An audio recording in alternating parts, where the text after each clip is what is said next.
We had them. We had them. Today was a fun day of NFL football today.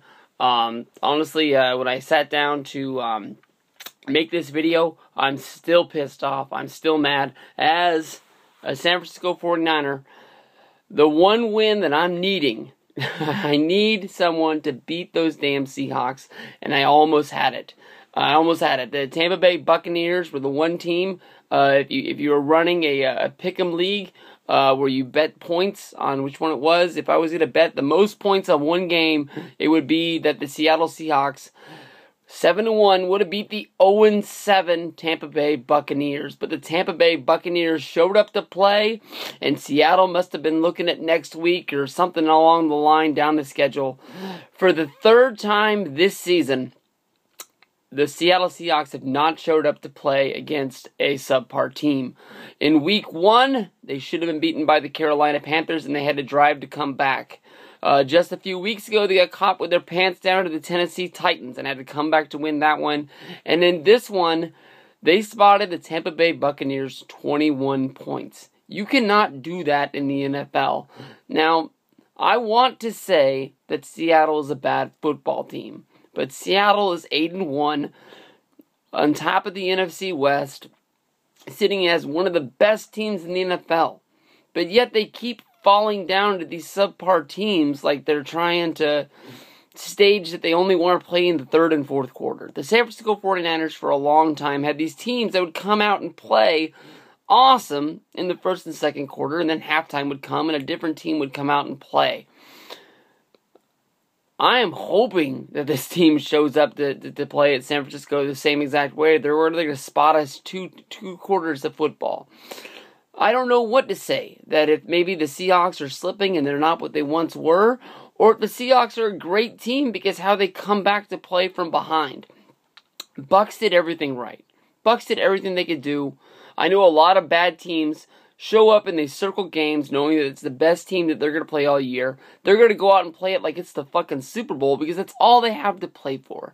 From here on out, the Tampa Bay Bucs, they want to make sure they get that one win to make sure they're not the Detroit Lions of the NFL, to make sure that they don't finish the year 0-16. I'm sure that the players that are out there are going to go out there and make sure that they want to win as many games as they can get.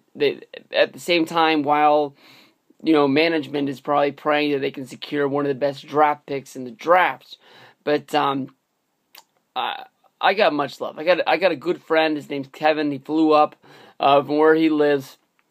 Kevin Man on Fire 310, or on Twitter now, just Kevin Man on Fire. Flew up to Frisco for a Bucs in a Niner game, and I owe him everything in the world because that day my Niners kicked the shit out of him so bad that I felt bad for that game, that I publicly apologized to him after that game. But he would have been my hero of the year. I don't know what I would have done for him. I probably would have paid for his China buffet day next time or something like that. But man, the Bucs, they got two turnovers alone. From Russell Wilson throwing 2 interceptions. There was a dropped fumble by a Seattle wide receiver, Jermaine Kearse. I don't know what they could have done any better to win this game. I think everybody's seen the highlight of Mike James, the running back from Tampa Bay Buccaneers, throwing, lobbing, basketball shot, his touchdown pass to the tight end before the half. I mean, at half, the Bucs had him on the wall. I mean, like, if only the game could have ended at halftime. Damn. I mean, like, we had this. The Seahawks came back to tie this game right before the end of regular play. In overtime, basically just handed the ball off to Marshawn Lynch. He had 44 of his 125 yards alone in the overtime, just running it on down the field. Marshawn Lynch retaining to be one of the best running backs in all of football. Great running back. How he ended up in Seattle, cut by Buffalo, I have no idea. But that was one of the best steals that built this team. Russell Wilson ended up the game with over 200 yards passing. Fucking shit. I mean, god damn it. As a Niner fan, we had that win.